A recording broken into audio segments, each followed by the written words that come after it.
Sejak tahun 2020 lalu, seorang ibu mengajukan uji material kepada Mahkamah Konstitusi untuk melegalisasi ganja medis di Indonesia.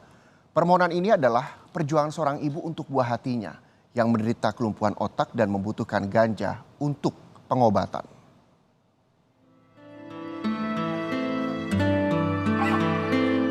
Berawal di tahun 2015, ketika sang buah hati Pika mengalami kelumpuhan otak atau cerebral palsy. Dunia Santi Warastuti berubah. Pika yang tadinya bisa berlari ceria, kini hanya bisa duduk di kereta dorong. Pika juga harus menjalani sejumlah terapi dan rutin mengonsumsi obat kejang. Namun hingga kini, Pika masih sering mengalami kejang. Santi mendapatkan informasi dari kenalannya bahwa minyak biji ganja dapat dimanfaatkan untuk pengobatan kejang yang diderita Pika. Namun niat Santi memberikan buah hatinya obat tersebut terganjal regulasi di Indonesia. Menurut undang-undang, ganja termasuk narkotika golongan 1 yang kepemilikannya adalah perbuatan melanggar hukum. Hati Santi mencelus. Ia hanya ingin putri kecilnya tidak lagi kesakitan karena kejang. Memelihara asa, Santi dan 2 orang tua lain yang juga memiliki anak dengan kelainan otak memilih berjuang melalui jalur hukum. Pada November 2020, mereka memohon uji material atas Undang-Undang Narkotika kepada Mahkamah Konstitusi. Mereka mendorong legalisasi ganja untuk kebutuhan medis. Namun hingga hari ini, permohonan itu belum membuahkan putusan dari hakim. Kalau dibilang lelah ya. Kalau dibilang capek ya capek, tapi kita kan memang berjuang untuk anak ya. Setiap ibu itu pasti akan berjuang untuk anaknya dengan segala kemampuannya. Ya tetap akan saya perjuangkan, ya sampai kapanpun itu tetap saya tunggu. Saya tahu prosesnya nggak mudah.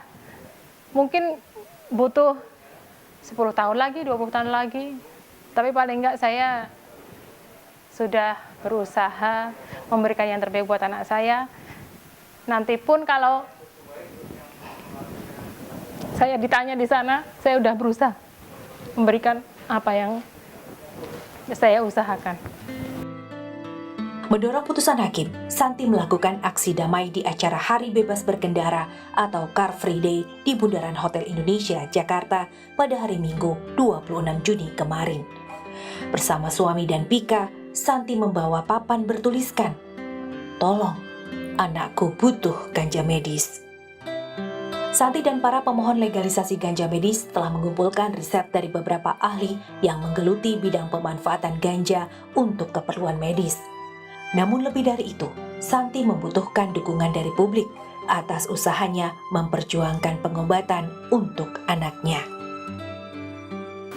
Political will hari ini para politikus itu bila mana belum melihat ganja medis sebagai desakan, itu mungkin sebelum Ibu Santi turun ke jalan hari CFD kemarin, tapi setelah Ibu Santi turun ke jalan, terus ternyata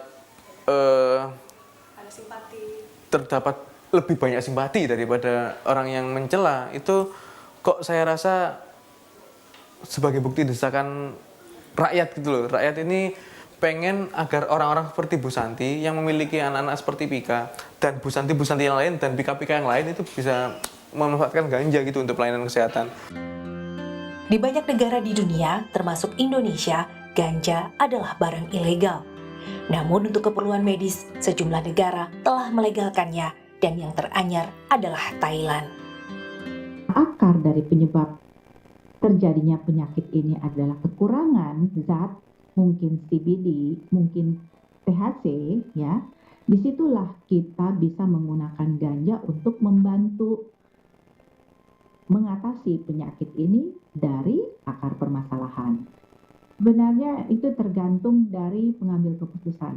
Jika pengambil keputusan cukup jeli melihat masalah ini, di mana ganja sudah dikeluarkan oleh WHO dari golongan narkotik, di mana banyak sekali negara-negara yang sudah melegalkan ganja medis, harusnya kita pun jangan tertinggal dari mereka kalau kita ingin ikut menikmati kualitas hidup manusia Indonesia yang lebih baik.